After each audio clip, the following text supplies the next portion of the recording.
عاصم ایک پریشان حال آدمی تھا، اس کے 6 بچے تھے اور وہ کرائے کے مکان میں رہتا تھا۔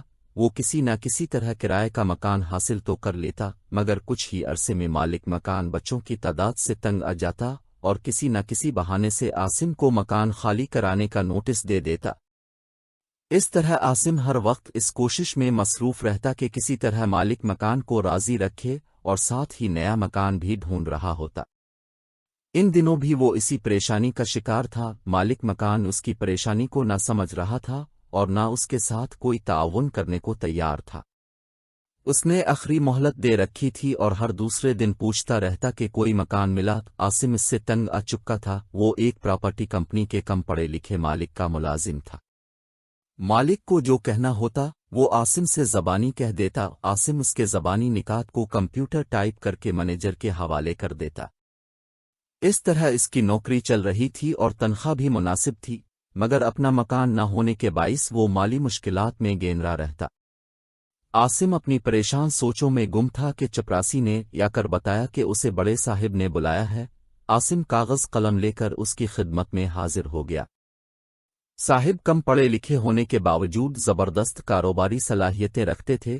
شہر میں ان کی کئی عمارتیں قائم کی تھیں اور اس کے سینکڑوں کرایہ دار تھے۔ عاصم جب اس کے پاس پہنچا تو وہ فون پر کسی سے بات چیت میں مصروف تھے۔ عاصم اس کی بات ختم ہونے کا انتظار کر رہا تھا۔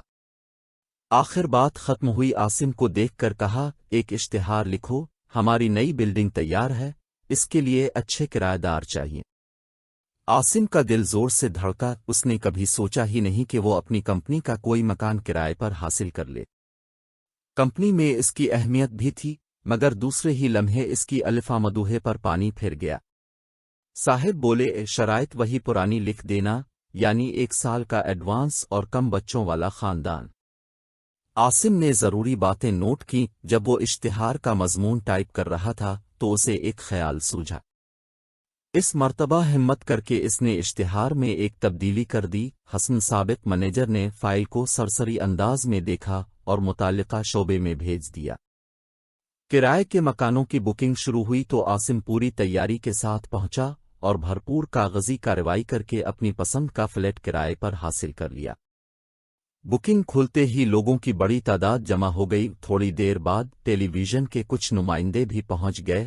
وہ سیٹھ صاحب سے ملنا چاہتے تھے، لیکن اتفاق سے وہ ملک سے باہر تھے۔ 3 دن بعد جب وہ دفتر پہنچے تو ان کی حیرت کا کافی سامان موجود تھا۔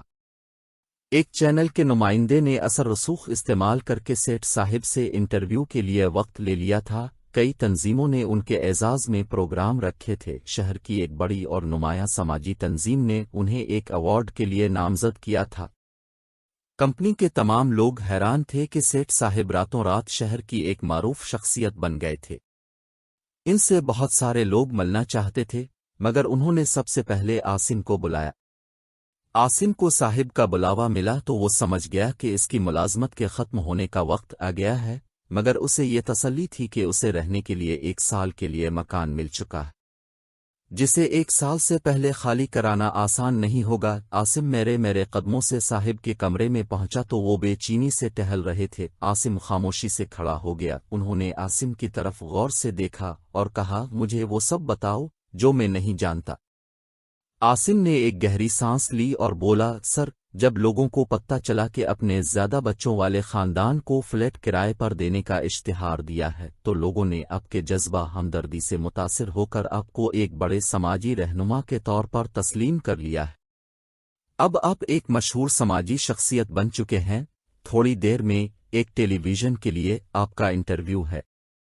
سیٹھ صاحب نے دونوں ہاتھ تشکر کے انداز میں اوپر الفاٹی اور بولے، میری بچپن سے خواہش تھی کہ اخبار میں میرا انٹرویو چھپے۔ میں نے اس خواہش کو اپنے اندر چھپا کر رکھا۔ اب اللہ تعالیٰ نے میری خواہش پوری کر دی ہے، میں اس کا شکر ادا کرتا ہوں۔ آئندہ میری جتنی بلڈنگیں بنیں گی سب بڑے خاندان والوں کو دیں گے۔ عاصم حیران نظروں سے اپنے صاحب کو دیکھتا رہا، پھر سر جھکا کر بولا، میری ایک غلطی نے آپ کو ہیرو بنا دیا اور اپنے اسے نیکی میں بدل دیا۔ تم نے جو غلطی کی ہے، جی چاہتا ہے تمہارے ہاتھ چوم لو۔ بیگ صاحب نے جیسے ہی کہا، عاصم نے اپنے ہاتھ سمیٹ لیے۔ سیٹھ صاحب عاصم کی طرف غور سے دیکھنے لگے، پھر نرم لہجے میں بولے، تم نے ایسا کیوں کیا؟